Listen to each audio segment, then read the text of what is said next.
So Coin and Ghost came about when the founding members were in a play together, and they all really bonded. I was also in that play.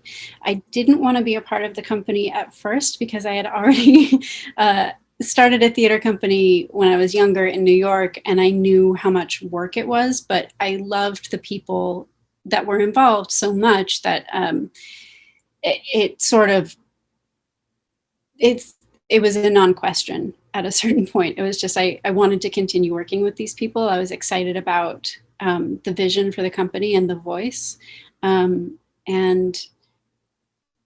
it just would have felt really strange to not be a part of the company. They're some of my best friends, and they're definitely my closest collaborators here in Los Angeles. So it was the right choice to join the company. I think the thing that I love most about Coin and Ghost and what sets it apart from a lot of the theaters in Los Angeles is our central tenet is to remix mythology. And we think of mythology, we give that word really broad definition. So definitely the Greek myths, Norse myths, things that fall really clearly into the idea of a myth, a story about creation or gods or something like that. But there's also a mythos around Shakespeare. There's a mythos around American television sometimes. Like there is a mythos to be found in a lot of different areas of contemporary life. And then once we determine which myth we're going to remix, that remix process is so broad.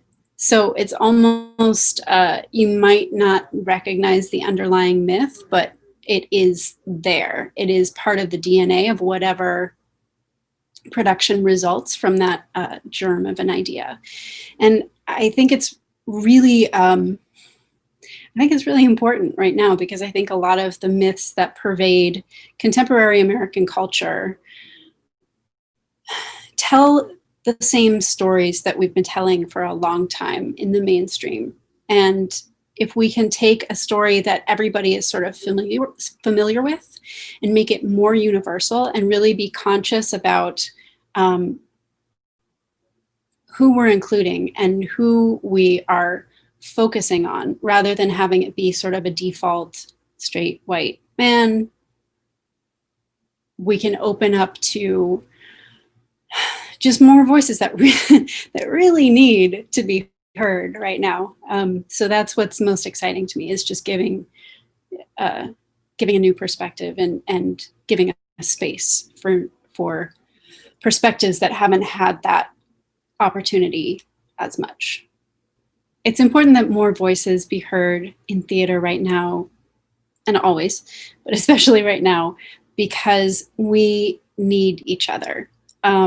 We need to be exposed to as many viewpoints as possible in order to be unified as humanity around the globe. It is really easy to get stuck in your own perspective or perspectives very similar to yours. And I think one of the best tools we have as humans for empathizing is a good story. And if all of those stories are told by the same people over and over, then we're not going to move forward as a society, as a culture, or as individuals. Companies like Coin and Ghost are important for LA because people enjoy living in a city that has a vibrant culture. People are prouder of their city if they know that there's a lot going on, that there's artistic relevance, cultural depth. And it's, aside from having the general pride of knowing it's there, you get to go and experience something new. And the theater companies in Los Angeles are so different from one another. So you can have a sense of what one company might present versus another company, but until you get into the theater or in front of your computer screen, you just don't know what you're going to get. So it just adds more spice to life.